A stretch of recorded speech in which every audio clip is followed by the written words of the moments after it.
Hey guys, what's up? It's Charlie here, and today we're going to be looking at the 10 worst doctors of all time. So this video is in collaboration with Wacky Wednesday, and I definitely recommend you watch their video on the 10 creepiest vintage medical practices after this video. I'll include a link to their video at the end, so definitely check it out. Drop a like if you enjoy. Let's aim for 4,000 likes on this video because it really does help me out. So coming in at number 10 we have Michael Swango. So this guy was a doctor from New York, and he did so much messed up stuff to his patients. And what this guy did was shocking anyway, but it's even crazier because of how many people he did it to. He killed 60 patients using poison, and he would do that by putting it in their medicine. And he didn't kill them for any particular reason, just because he was a bit insane.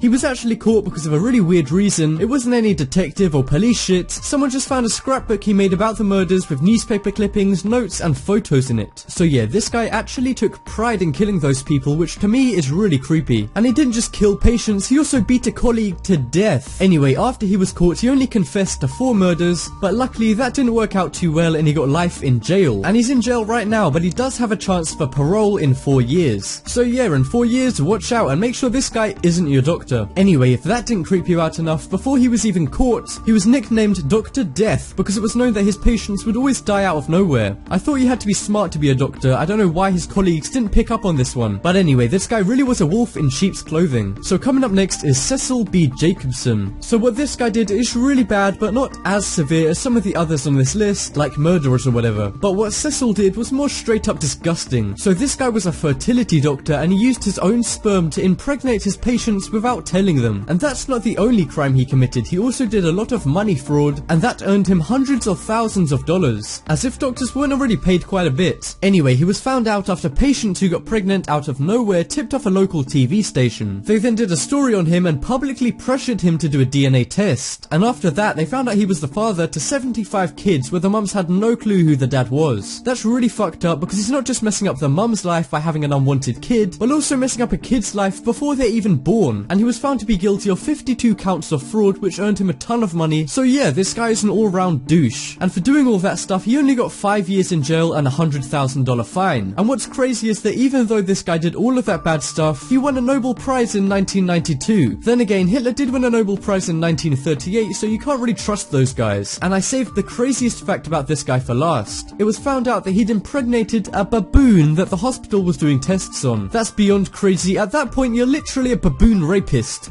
It just has such an unfortunate ring to it. Anyway, coming up next is Harold Shipman. So if you guys thought that Michael Swango's killings of 60 people was bad, yeah, this guy would probably laugh at that number. He killed an insane 250 patients over the course of just 17 years. This doctor is from England, like me, and he's one of the most famous serial killers in British history. He was caught by a detective after people noticed that pretty much all of this guy's patients ended up dying, and that a lot of those patients were elderly women, which was Harold's main target. But the detective never imagined they would uncover something as massive as this. Harold was eventually caught and he had a court date set, but they really should have locked him up in that time because he strangled 4 more people at their homes before the trial. And in the trial, it was found out that Harold had done some really disgusting things when he was a doctor. For example, he faked wills of dying patients to leave money to him, and he made almost $1 million off this. And in one case, he faked the will of an elderly woman that he killed and wrote off all of her family members and just put himself on it. And that alone earned him over $600,000. After he was found out, he got life in prison with no chance of parole or anything, and then to top it off, he killed himself so he didn't have to face any prison time at all. And he did it before they could take their money from him, and he gave it all to his wife. And because they're not allowed to take the money back if it had been inherited by someone because it was against the law, he basically used a loophole to make sure the victims' families never got the money they were supposed to. Wow, even after death, he still managed to find a way to ruin those families' lives. So coming up next is Conrad Murray. Now this doctor is very famous, and I bet most of you guys will have heard of him or seen him before. This is the guy that was found guilty of Michael Jackson's death. He gave Michael Jackson 25 milligrams of propofol on the night that Michael Jackson died. He also treated Michael with other drugs that wouldn't harm him, but he said that even though he knew it wouldn't be good for him, Michael insisted on having the propofol. I mean, I know he's famous and he was asking for it, but I mean shit, if you know it's not going to be good for him, then what kind of doctor are you to just give people exactly what they want? Hey, can I get a little bit of morphine? Well, I don't know, I'm not really supposed to. Hey man, do you know who I am? I'm Charlie, I am top 10s, and I want that morphine. Okay.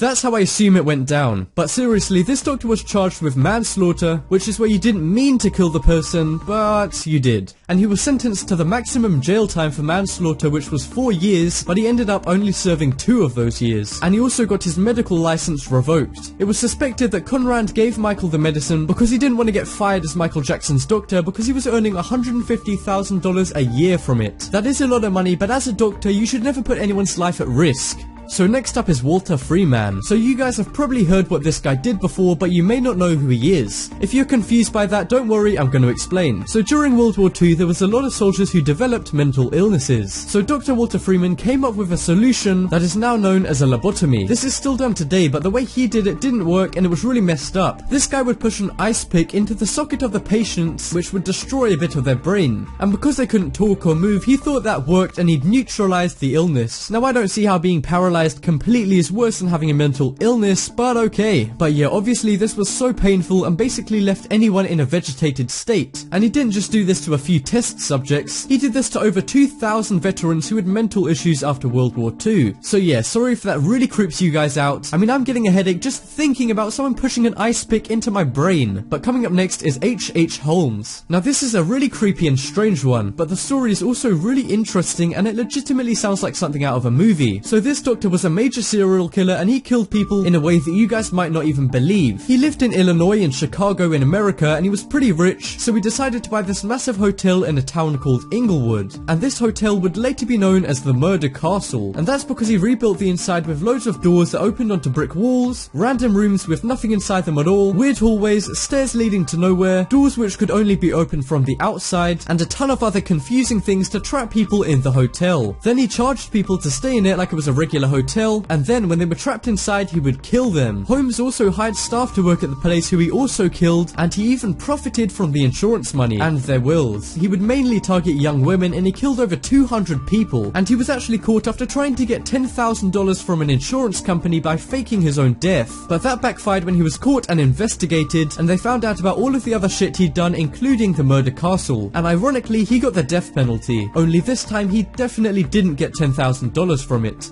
So coming up next is Jack Kevorkian. So this doctor was a euthanasia enthusiast, which meant he thought if someone wanted to die, then he would just do it for them. And what's even weirder is that he videotaped himself killing a few of these people. Once he filmed himself giving a guy a lethal injection, and then he even showed it live on a CBS News interview. And he was arrested about 19 times for doing this, and it wasn't just people who were in pain medically, some of the people were suicidal or mentally ill, and he just killed them because they asked for it, which is really stupid because he could have just got the people mental help or something. Anyway, he was sentenced to 8 years in prison for doing this, and then he died when he was 84. And if that didn't creep you out enough, he was also really into art, but not the kind of art you and me might like. He did drawings with his own blood, and he usually did it of really disgusting things like dead kids and other really nasty stuff. So yeah, in short, this guy was obsessed with death, which is never a good thing if you're a doctor. So next up is Fritz Haber. So this guy's a little bit different to all of the other doctors on this list, but what he did was just as bad, if not worse. He developed chemical weapons for Germany in World War II. So yeah, he basically introduced poison gas into modern warfare. And believe it or not, this guy also has a Nobel Prize. I killed 5 people and then I set a school on fire. Holy shit, someone get this man a prize! But seriously, this guy weaponized chlorine and other gases, and this is really inhumane even back then. And this guy actually gave Saddam Hussein the inspiration for what he did, which was to kill thousands of people with chemical gases. And what's really bad about killing people with chlorine gas or another gas is that it's a really slow and painful death.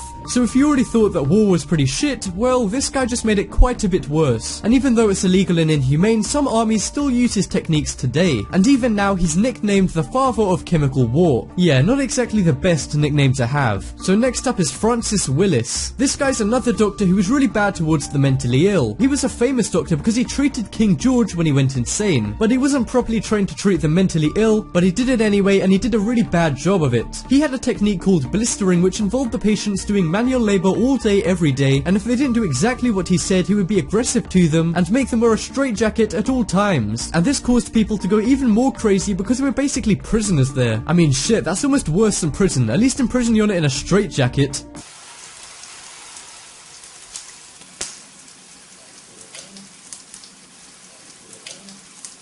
Oh, no, never mind. Asylums are better. Anyway, he also operated on people's brains with no training or experience or anything at all. And he did really bad experiments on these people, which is obviously really messed up, and he ended up accidentally killing a few of these people. So yeah, if you guys have ever heard of any of those scary, insane asylum movies, this guy is kind of responsible for that. And coming up last is Joseph Mengele. So this guy was a famous Nazi doctor back in World War II, so you already know this guy's gonna be bad, unless you guys are Nazis. So to any of my Nazi viewers, fuck you. No, but seriously, this guy did a ton of awful things during World War II, and it's not just what he did, but who he did it to. He did a lot of experiments on Jewish kids and other prisoners of Auschwitz. He horrifically tortured a lot of kids to death and called it an experiment just so he didn't have to take responsibility for it. He did a lot of experiments with twins, and he even tried to make a few conjoined twins. So this guy basically did the human centipede in real life. And obviously he was a Nazi at Auschwitz concentration camp anyway, and if you guys didn't know, that's where they literally gassed millions of Jews to death. And after World War II, he drowned a man to death in Brazil because of racial issues he had. What's really bad is that he never got punishment for any of these, and he got away completely free, even though he was alive up to 1979, which is obviously way after the war and the Nazis. And because he did a lot of bad stuff to kids, that's the reason I put this